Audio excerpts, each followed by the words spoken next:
میرے پاس بھی آؤ ذرا یہاں کہاں ملے گی لوکیشن بتاؤ.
گلابی سردیوں کی گلابی شہر کی دوپہر، استقبال کرتے ہیں آپ کا جشن انیس نیازی میں.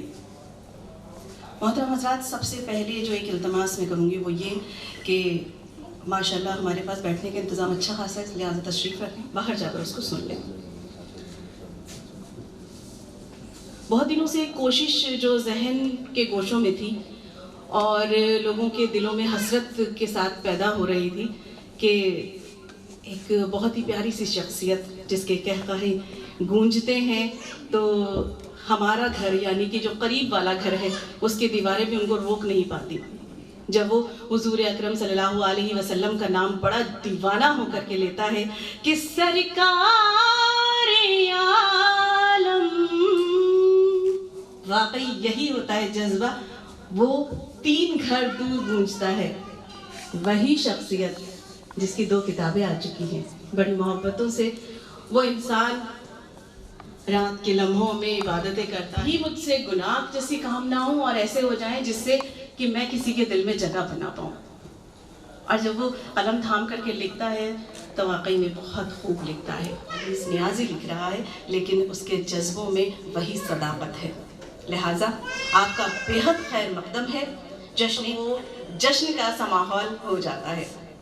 جو ہمارے مہمانان باہر سے تشریف لائے ہیں آپ کا بے حد استقبال ہے. اور سب سے زیادہ تو خوشی، شادمانی، مسرتوں کے لمحات یہ ہیں کہ ہمارے محترم بزرگ عالی جناب نیازی صاحب ڈاکٹر حبیب الرحمان نیازی صاحب یہاں تشریف لا چکے ہیں. آپ کا بے حد استقبال ہے. آپ کی دعاؤں میں یہ پروگرام شروع کرنے کی اجازت چاہتی ہوں. دوستوں، کل ہند سیمینار اور مشاعرے کا انعقاد آج کیا جائے گا. لہٰذا سب سے پہلی جو رسم ہوتی ہے وہ ہوتی ہے کہ ہمارے مہمانان کو ہم اسٹیج پر تشریف آوری کی دعوت دیں تاکہ آپ وہاں بے حد مؤدبانہ گزارش کرتی ہوں میں ہمارے صدر محترم کو بلانے سے قبل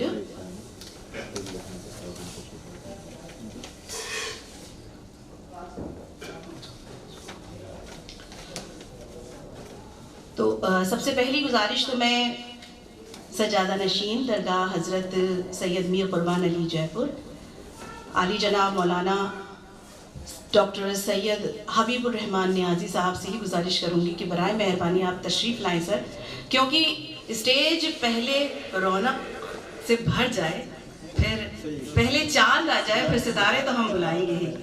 بہت ساری تالیوں کے ساتھ.